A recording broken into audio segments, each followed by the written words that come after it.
In the fall of 1919, baseball fans across the nation watched the Chicago White Sox face off against the Cincinnati Reds in the World Series.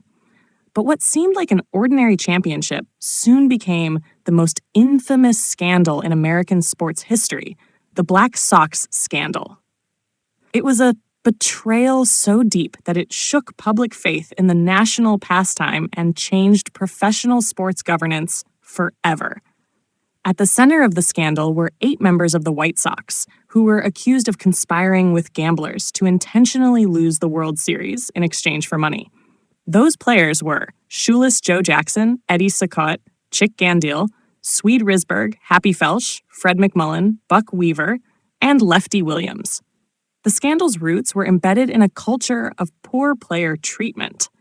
At the time, baseball players were grossly underpaid, with little power to negotiate salaries due to the reserve clause, which tied them indefinitely to their teams.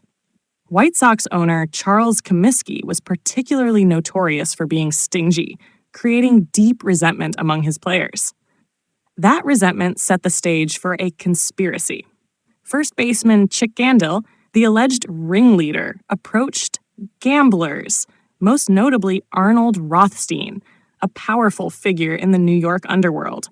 Gandil and the gamblers worked out a plan to throw the best-of-9 World Series in exchange for $100,000, a sum far beyond the players' typical earnings.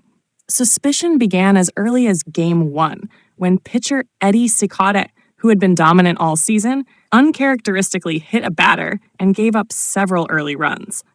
The Reds went on to win the series 5-3.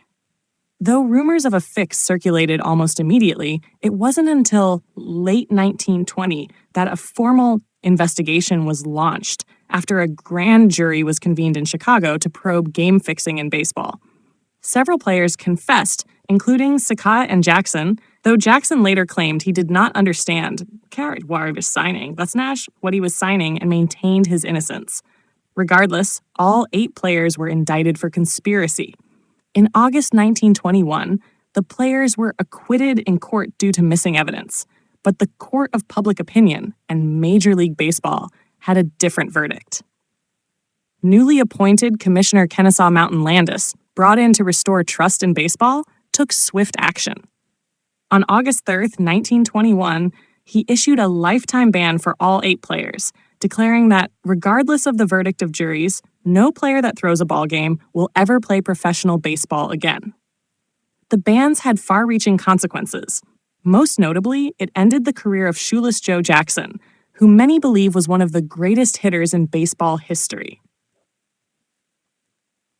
Jackson's .375 average in the series diaries and lack of definitive evidence of his involvement continue to fuel debate and sympathy for his reinstatement to this day. The scandal led to major reforms in baseball, including the creation of the commissioner's office, tougher gambling policies, and stricter oversight to protect the integrity of the game. More than a century later, the 1919 Black Sox Scandal remains a defining moment, not just in baseball, but in all of sports. It's a reminder of what's at stake when trust is broken and how fragile the purity of competition can be when money enters the shadows.